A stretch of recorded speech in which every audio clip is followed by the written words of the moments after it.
Hello, good morning, our viewers and listeners.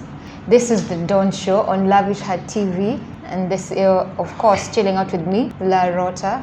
Yo, kama ilivyo ada na desturi, mpenzi mtazamaji na msikilizaji pale nyumbani, kumbuka show hewani ni The Dawn na ni asubuhi kutoka mwendo saa 12 hadi mwendo saa 4 mchana. Basi mpenzi msikilizaji, tutakuwa tunazungumzia mambo mengi siku ya leo, ikiwa ni siku ya Jumatatu, na tutakuwa tunakupatia Hustle Monday hapa ndani ya Lavish Heart Radio, na tutakuwa tunakupatia mambo mengi zaidi. Tukiangazia siku ya jana ilikuwa Valentine, mambo mengi yaliweza kutokea pale na mambo mengi zaidi ambayo tutakuwa tunazungumzia hapa ndani ya Lavish Heart Radio. Yes, as Edmund has talked about Valentine, so the weekend was very eventful, and I know most of you you are chilling out with your loved ones, so you're talking to your loved ones, you're giving out gifts, flowers, love was all over in the air. I hope you had a good time.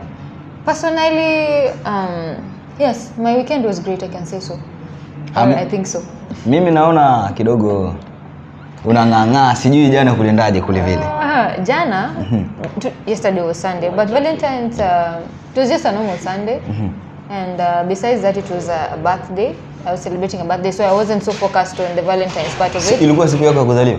No, it was my son's day, birthday. So unapata when they are clashing like that, it's hard to, have to compromise. It's either it's your day or it's his day. So we more like made it his day. But besides that, I can say Valentine was eventful, especially like there's a story that came from Kisumu. There's a wedding that was planned. So I think those people are planning to get married on Valentine's. It was supposed to be a very beautiful day for them. But apparently the sad part about it is that the groom is actually 27 years, but the bride is 17 years. So 17. You can imagine, that's a minor, and she is still in school. She's a Form 4 student. Wow. So apparently during the COVID-19 season, she was at home and she happened to get a job to keep herself busy throughout the time. So she got a job at a restaurant. She was working there for a while. Then she met this guy. When she met this guy and they started dating or something, but they had planned the wedding in secret, because the lady is under the guidance of the grandmother. The grandmother has been taking care of her for a while. Okay. So the grandmother didn't know that. She just noticed that the behavior of the girl had changed since schools are back. She said after she comes from school, instead of going back home, she was not going back home. So she started asking her why, but she said she was sleeping at a friend's place. Then later on, she realized there's a man she's been talking to. So this lady and this guy planned to get married in secret. But on Valentine's Day. Yeah, on Valentine's Day. Okay. So the grandmother noticed, and she tipped off the policeman with the help of the community. Now she tipped off the policeman, and they were able to, they actually called her. It's like a prank in a way. They called her, and she went back to her grandmother's house, and that is where the policeman came and got her. She had gone to the grandmother, I think, to do her makeup or something. But the thing is, the guy he was arrested actually for being involved with a minor, because this is someone who's still in school. Now I don't know how he was able to convince this lady to get married in secret. You can also say that she was not in, Lakini tunaweza sema labda dem nilikuwa labda ana turn 18 this year. So wali plan secrecy kutoka hiyo last year mpaka sasa hivi. Sasa alikuwa na hope that she'll be 18. Yeah. No, I don't. If it's a minor, it's a minor. In this case she's still a minor. And na pia anafanya kazi, kumaanisha kidogo kuna ako committed. Sasa jamaa aliona labda akiachilia hii hatapata tena. When you get involved with a minor, there's no excuse for it. It's either you have to know, if you're getting into any relationship, normally you would ask the person how old they are, where they're from. So when this person, like the lady must have told him, I am in school, I am this, maybe at the time I'm 16 or I'm 17. So he actually knows that this is a minor. Lakini ukiangalia, unajua saa zingine huwezi angalia miaka sana, kwa sababu watoto wa siku hizi wanakuwa haraka sana. No problem. Atakuwa yuko miaka ni ndogo, lakini ukiangalia body haisemi hizo miaka. That's the story that was going on during the weekend in Kisumu, and it has brought about a lot of fuss around there. But what I can say is it's actually in one of the papers, and on that note, we'll be checking out our news today on the papers. We'll be noting out the important things that have been going on in our country. Yeah. With me I have the Standard and Edmund will be reviewing the Daily Nation. Lakini kabla tuende hapo, jana tulikuwa men's conference pale, tulikuwa Nairobi. Na si wote ambao walikuwa wameweza kuattend. Kwa nini wote ulikuwa expect everyone to attend the conference? Lakini tulifungua, kulikuwa na zile Zoom, kwa hivyo tulikuwa Zoom, it was a Zoom meeting. Kwa nini nafikiri why didn't other men attend the conference? Wajua kulinyesha pale Nairobi. Sasa kulikuwa Zoom and kunyesha where and where. Watu hawakuweza kufika kwa sababu mali tulikuwa tumeplan meeting. Kulikuwa kumenyesha na kulikuwa kume overflow pale. But Edmund just said the meeting was on Zoom. It's an online meeting. So how does the rain affect the Zoom meeting? Option ilibidi ibadilike, tutumie plan B kwa sababu plan A ilifail. But you do realize that most men in that men's conference or the Stingy Men Association ni married men. Wajua ukitaka kupunguza stress kidogo lazima utatafuta wanaume wenzako pale mpige ma story kidogo. Sasa wakimaliza kutoka pale, maybe they leave men's conference and that Zoom meeting, they go back to their wives with gifts and flowers. It happens. Tulisema hiyo mambo tumeacha. It is a lie. For me, I know that men's conference is just a social media hype that people just get themselves into. Ilikuwa real? No, I don't believe in it. Kuna chairman wetu anaitwa Kibora. It is actually you've registered as a man. Na anavaa suit fresh pale, akiingia anafanya mambo yake kama kawaida. So you are part, wewe kama hauna bibi hauna mtu mahali una. Mimi niko single mimi. Niko single, bado niko natafuta mambo. Umesikia? Edmund is single. He's actually looking for a wife. Wachana hiyo, the story of men's conference is just another story that they come up with. I think for the Stingy Men Association, mtu alisema si ati wajiite Stingy Men Association. Waseme Broke Men Association. Hapana, unajua. Understand. Si hivyo. Unajua hiyo inakuja sana ikija mwezi wa April pale. Mwezi wa tuseme February ndio kidogo hiyo tuna meeting yetu tuliplani kutoka tuseme tarehe 12 mpaka 16 hapo February. For me nitabaki pale kwa Broke Men Association by the way. So on our papers today, the Standard, we have the pain as Treasury raises taxes yet again. This issue of taxes has been a roller coaster in our country. It's been here, there, and it is highlighted on page 8. They're actually talking about state raise your pocket to fund bigger budget.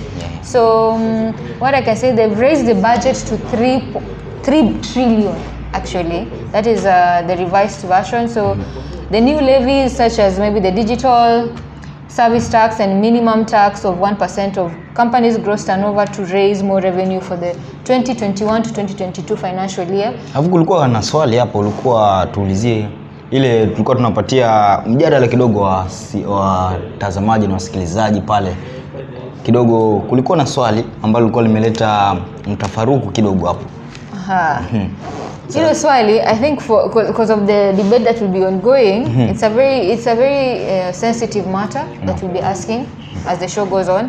Our listeners out there, keep waendelee kutune in kwa maana tutakuwa tunawaletea mada hapa ndani ya Lavishat Radio. Vile vile kwa mitandao yetu ya kijamii unaweza tupata katika Instagram pale @LavishatTV, YouTube @LavishatTV na vile vile kwenye Facebook bado tuko pale @LavishatTV. Yote unatupata hapa ndani na tutakuwa tunakuletea uhondo zaidi. Kwa maana ukiangalia Lavishat TV ni uhondo unaokuhusu wewe msikilizaji na mtazamaji.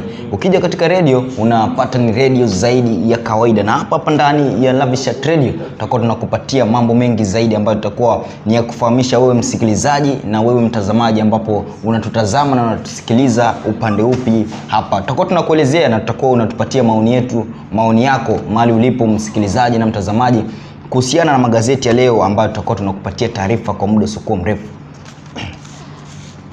So Naam, tutakuwa tunachambua magazeti ukiangazia kama hapa niko na Daily Nation, niko na Standard na nilikuwa na I was actually talking about the budget. We have a bigger budget, so there are things that have the prices of there's been the tax that has been included in some things that have been increased. And this is affecting us because there are a lot of businesses that were affected by the pandemic, COVID-19, and they're still being affected, and yet the taxes are being increased, the price of fuel is going up. So we have this, the economy is still in the woods, but we're still trying to balance, we're still trying to find the balance, and here we are,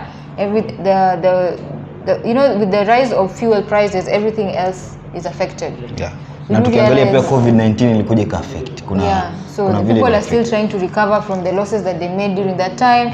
And you find that with the rise of the taxes and the rise of fuel prices, the cost of living, transport, electricity, everything goes up. Inazidi kupanda kila kuchao. And when these things go up, you find that the standard of living of most people will go down. That is a problem that we have in the country right now. So, and also another thing, we cannot survive without oil per se. Hatuwezi. Kwa maana pale kuna tukizungumzia oil pale tunazungumzia mafuta taa, kuna mafuta ya uto, kuna mafuta ya diesel, kuna petrol. Yaani oil kwa ujumla ina cover hiyo vitu vyote na ni essential kwa sisi ambao tunatumia kila siku. So I think also the government should just try and cushion the mwananchi on these matters. Lakini pia nikiangalia labda government kuna vile inajaribu kuregesha economy.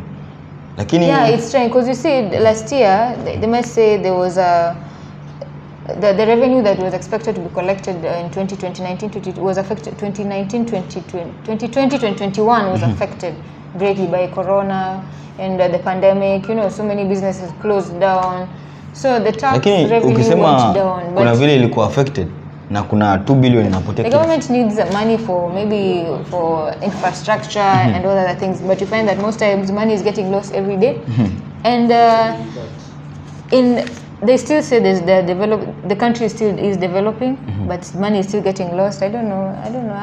Sometimes I get disappointed, but what can ni Kenya yetu hatuwezi fanya lolote. Unajua kuna viongozi ambao wanatuongoza, sisi letu ni jicho. Tunangojea 2022 tuchague wengine kama watatupeleka msituni ama wataturegesha katika. And that's just like 17 months away, then we'll be re-electing our leaders who will be stealing from us again, but sini life. Kenyan say but sini life. Ni life kama kawaida.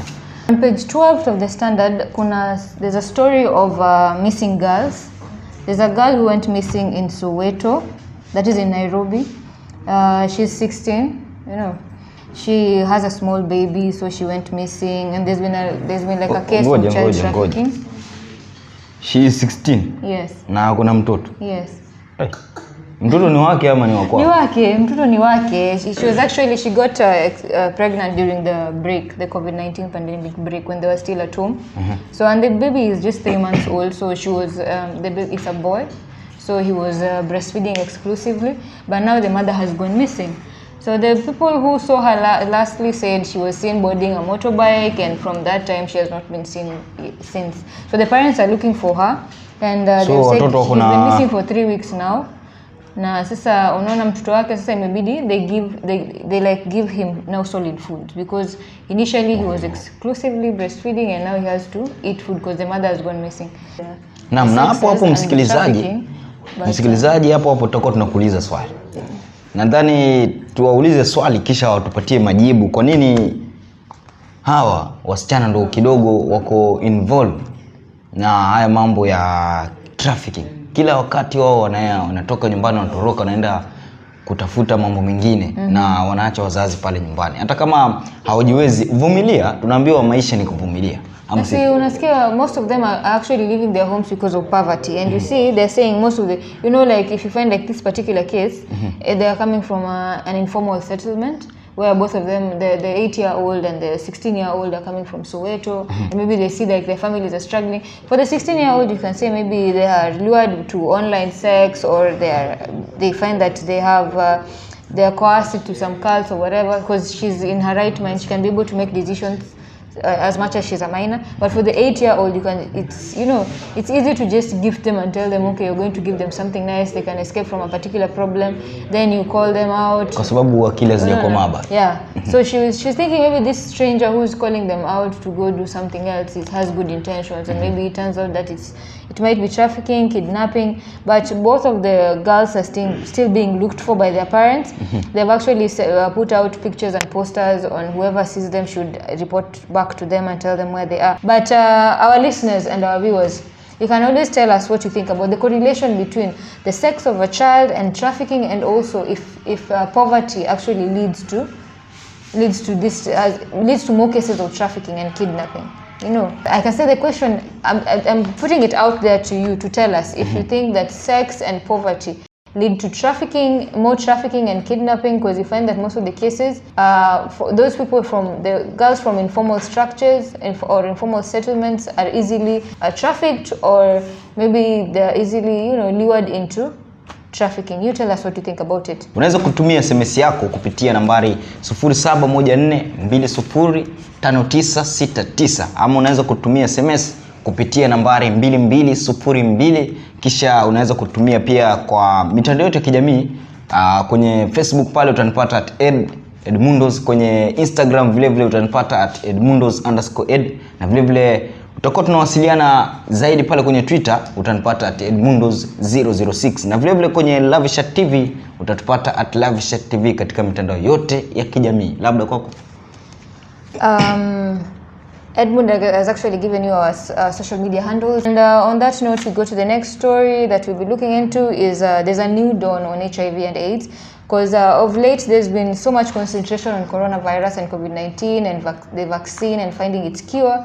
But we have sort of forgotten about another virus that we've been fighting for a very long time, the HIV virus. And there's a new dawn, as they call it, and they said there's a milestone that has been achieved in prevention and treatment of the disease. So apart from there was the vaginal ring where the ladies and the women, it's the, let's say, the female condom, as some of you would call it. It's the protection from HIV, the virus itself. Mm-hmm. But now they have an injectable PrEP and a monthly jab for the HIV patients. So instead of people queuing to get the ARVs, they'll be going for monthly jabs. And the people who've actually used it say that it's more effective than the PrEP, the ARVs. I think this has two sides to it. You see, are you side effective? No, they're saying they actually find it's better than the pills. Na labda kupata bei yake labda ni actually, in the papers they have not touched on the prices, because they've said they just developed the vaccine, so people will be getting monthly jabs, and the US Food and Drug, the US FDA actually approved it. So if you're infected with the virus, you can go and get your monthly jabs, and protect, and instead of getting the pills every day at a specific time, or maybe I don't know if they've not touched on the diet, but I don't know how the diet and the injection go. And like with the ARVs, you have to eat well, you have to take care of yourself when you're taking the medicine. So I don't know about the injection and how they'll be able to to live if you've gotten the vaccine. There's a specific diet you should take, but we're hoping when it gets to Africa or specifically Kenya, it will be able to help. So it's a milestone in the medical world. News just in, kuna deputy governor wa Kisii anajulikana kama Joash Mangi ameshtakiwa, amepelekwa katika Kisii Central Police Station sababu ya kumobilize wale vijana. Unajua leo kuna mheshimiwa fulani kwa anajulikana kama Simon Nyasai, alikuwa anapumzishwa pale baada ya kuaga dunia wiki mbili zilizopita. Sasa alikuwa anapumzishwa siku ya leo, kwa hivyo wakuu serikalini pale walikuwa naenda pale waende kumstiri. Sasa Joash Mangi akaita vijana akawakusanya, na walikuwa naenda kubu, yani Uhuru Muigai Kenyatta wakati atakuwa anatoa ile speech yake. But I think it's high time the youths also decided to know, to realize what they really want in life and what they want for this country to be specific. You cannot just be paid to go heckle a politician all the time. There's always these cases of heckling. Youths are getting involved in this. There's this movement and they're following this movement, so they have to go. And if you know this, you cannot go for this event because it does not stand for maybe your policies and what you believe in. Just simply don't go for it. And if you have to be paid, yeah, I know. Right now the economy, so many people need this money. I know the youths need this money. Is that the right channel?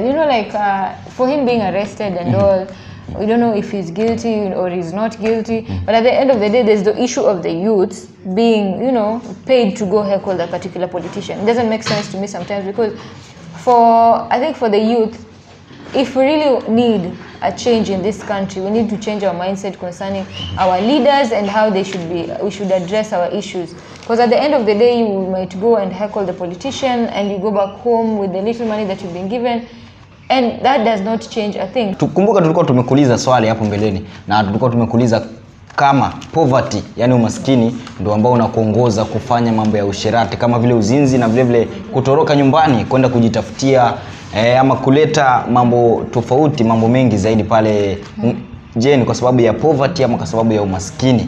Hilo ndio swali letu. Kumbuka tumekuwa tumekuuliza hapo na tumekwambia kwamba utakuwa unatuma SMS zako kwa 2202 na vile vile unaweza kuwasiliana nasi kwa njia ya simu kupitia 07145969 hapa ndani ya Love Chat Radio, na vile vile unaweza kutumia katika mitandao yetu ya kijamii @LoveChatRadio, na kwangu mimi mitandao yangu ya kijamii ni Edmundos pale kwenye Facebook, Edmundos_ed pale kwenye Instagram, na vile vile kwenye Twitter utanipata Edmundos006. Naam, wacha tuingie katika Daily Nation ambapo tuko na mada kadhaa ambazo tutakuwa tunazungumzia na pale picha ambayo imeweza kupewa kipaumbele pale katika The Daily Nation siku ya leo ni Deputy President William Ruto. Pale amesema I will make peace with the president after BBI. Yaani kwa ujumla anasema kwamba ataleta amani ama wataweza kusalimiana pale na president baada ya BBI kupita ama ikose kupita. Lakini kwa sasa hivi anasema kwamba hawawezi patana kwa sababu pale BBI ni kama kuna vile wanavutana, kuna mtafaruku pale ndani kidogo. Kwa maana amesema kuna vile Raila Odinga ameingia pale ndani kupitia mlango wa nyuma. Na ameingia katika BBI pale kupitia mlango wa nyuma, na vile vile amesema BBI imekuja pale kufunika the big four agenda ambayo kidogo serikali ya Jubilee ilikuwa imeleta pale katika nchi yetu ya Kenya. So the problem is BBI or the problem is Raila coming in through back door? But haya yote ameyachanganya. Amesema kupatana na Uhuru Kenyatta ni baada ya BBI, na haja specify kwamba BBI ikipita ama isipopita. Yeye amesema baada ya BBI, kwa maana amesema Raila amekuja pale through the back door na ameconfuse kabisa kila kitu pale katika serikali. So let's just say the referendum is just the determinant of the relationship he has with the president basically. Hapo ukiangalia pia amesema kwamba BBI imekuja ikavuruga kabisa the big four agenda ambayo serikali ya Jubilee, ambayo kumbuka ilikuwa ni muungano wa Uhuru Muigai Kenyatta na Deputy President ambaye ni William Ruto, ambao walikuwa wamekuja pamoja kuform Jubilee. Na amesema kwamba the big four agenda pale BBI tangu ikuje imeruin na imesitisha kile kitu ambacho kilikuwa kimepangwa pale katika the big four agenda na serikali ya Jubilee. But the president himself mentioned that the deputy president has been taking credit for all the development that has been happening in the country the past few years during their reign. But now also he's saying if he's going to take all the credits for the development, he should also take the blames because according to him, anaona ni kama during his campaign he's using the problems in the government to spearhead his campaign. Na akasema kwamba yeye hata resign kutoka kwa serikali, bali ataendelea kupigania nafasi yake kama the deputy president na hadi hapo ambapo mwisho utafikia. Na vile vile kwenye story ya pili tuko na NAT president ambaye ni Mr. Wilson Sossion, Secretary General pale katika NAT. Amesema kwamba amewapatia wale maafisa wahusika siku 14, sivyo wataenda katika national strike kwa mara nyingine tena. Amesema kwamba alikuwa ameandikia cabinet ya labor pale, alikuwa ameandikia barua kuhusiana na mambo haya ya walimu. Kuna ile walikuwa wamepitisha 2021 mpaka 2023 walikuwa wameandikishana pale na kufikia hivi sasa hakuna mwelekeo. Sasa wanasema kwamba watakuwa wanaenda katika strike ili malengo yao yaweze kutimizwa tena kwa mara nyingine. Na anasema kwamba ile ilikuwa 16 to 32% ile salary yao ilikuwa ndo haijaweza kutimizwa. Na amesema mpaka sasa hii bado iko katika ile TSC ambayo kidogo bado hajaweza kutimiza malengo ya walimu. Is there a year that teachers don't strike really? Hakuna. Na ukiangalia lakini kitu ambacho kidogo kimenishangaza ni the same TSC ndo ili grant ile MCS wapewe magari. Ya 2 million each. Nakumbuka wajua tuna MCS wangapi katika nchi yetu ya Kenya? Tuko na 2224 MCS. So all of them are going to be given cars, new cars. Yeah. Costing 2 million each. Yet at the same time, the teachers are going to go on strike because the salary increment has not gone through. Yeah. Ukiangalia walimu wanafundisha leaders wa kesho ambao watakuja kuboost tuseme kama economy ama watakuja kuongoza nchi ya Kenya. Mimi kwangu kuna vile walimu wako na rights.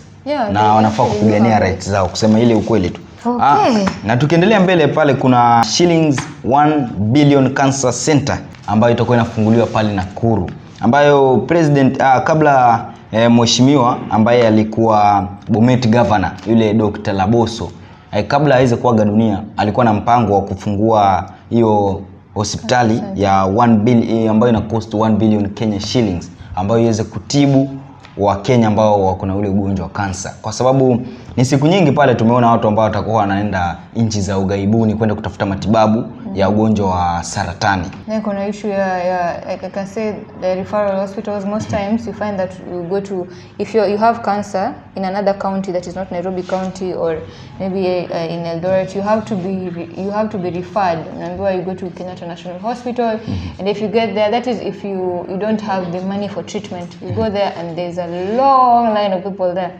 But if you have the money, you find that maybe the private institutions that give the treatment are very costly. And so that is why I think some people, and you know, there are stages of cancer where you can be required to go to other countries to get treatment. So it's a good initiative, and it's a good idea, because I think it will help the people. And the hope is not to have so many patients, but to be able to help those who are of cancer. President mwenyewe Mheshimiwa Uhuru Kenyatta aliweza kuidhinisha hii katika matanga ya Bomet ya governor ambaye alikuwa anajulikana kama Laboso. Aliweza kuidhinisha kwamba atahakikisha kwamba hospitali hiyo itakuwa inajengwa pale Nakuru. Na mpenzi mtazamaji na msikilizaji, nadhani tutakuwa tunafikia mwisho wa kuchambua magazeti yetu ya siku ya leo. Na kabla tuweze kuondoka ama tuweze kufunga, kumbuka kuna aina sabuni ambayo inajulikana kama Banatis liquid soap ambayo inang'arisha kila kitu tuseme. Ama usemaje? Banatis liquid soap for me, especially here in Mombasa County, you find that most of us use hard water, which you find that with other soaps you'll be, you know, if you're washing, you have to use a lot of soap, and you know, with the cost of living right now, you don't want to keep buying soap all the time. So Banatis liquid soap actually works wonders. But apart from having the, you know, fresh smell that you get at the end of your washing, and even if you shower with it, most of the time you don't have to use fragrance. Yeah, you stay fresh for a very long time. Kwa maana hata mimi jana gari yangu ilikuwa chafu. Sasa pale watoto wakichezea pale wanaandika wash me. Nikasema acha nitumie Banatis soap pale kidogo niweze kuosha lile gari langu. Na baada hapo liko linang'ara, hata asubuhi leo nikifungua ilikuwa inanukia tu marashi. Nice. So we'd asked a question earlier, and some of you have been able to get back at us through our Twitter account and our Facebook accounts. On our Twitter accounts, we have @Kiplegat, who says most girls who come from needy communities always need the money to be able to help themselves, so they end up getting caught up in these rings. And there's a lady who says most girls during the COVID-19 period were exposed to the media, and they were able to get ideas of going into this kind of business. Mimi niko na jamaa fulani anajiita Shizo Holic, anasema kwamba ni kweli mimi nitakubali kwamba kweli hii poverty inasababisha wanafunzi kutake risks ambazo si hazifai kabisa katika maisha. Na nadhani anasema kwamba pia serikali ama ile official wahusika waweze kutoa hata kama ni mafunzo kwa wale ambao watoto wadogo ama ambao wamama ni wachanga, ili waweze kutulia na kufanya mambo kama mature people. Anasema kuna jamaa anajiita pia Nation Kimemi, anasema kwamba poverty imehit sana tangu COVID-19 iweze kuingia pale, kumekuwa na mambo mengi zaidi, na anasema kwamba si vyema kujudge wale ambao wanatoroka nyumbani kwao, kwa maana yake pale nyumbani kwao kuna poverty na vile vile wanahitaji maisha mazuri. That is the state of affairs in our country right now. There's a lot going on. The youths have been exposed to so much, I think, through the internet and the long holiday they were at home, but we are hoping that things will shape up. Thank you for those who are able to contribute on this topic. So we are happy that you are able to join us today, and we are happy that that as a listener and our viewer, you never miss out on this show, the show that matters. And thank you for tuning in. Tune in tomorrow again, and don't forget to subscribe on our social media platforms, that is Instagram, Facebook, Twitter, and at Lavish Heart TV. and YouTube. Hii ndio Lavishat TV. Ni uhondo ambao unakuhusu msikilizaji ambao uko pale nyumbani, umetulia kule mashinani. Unajua sisi tunafika pale mashinani na tunakuelezea kinaga ubaga ambacho kinaendelea katika county zetu zote za Kenya na vile vile mambo ambayo yanaendelea hapa nchini. Kumbuka sisi tuko kipaumbele kukueleza hadi ulipo nyumbani. Tunakupa uhondo zaidi, sisi tunakuletea karibu. Na tunafahamu kwamba bila wewe sisi si kitu. Na pale kwenye Lavishat Radio basi tunakwambia hii ni radio zaidi ya kawaida, na tutakuwa tunakufanyia mambo ya kweli, mambo mazuri zaidi hapa ndani ya Lavishat Radio na Lavishat TV. Kutoka kwangu mimi sina mengi zaidi, nafahamika kama Edmund Mwadime. Hadi hapo kesho inshallah.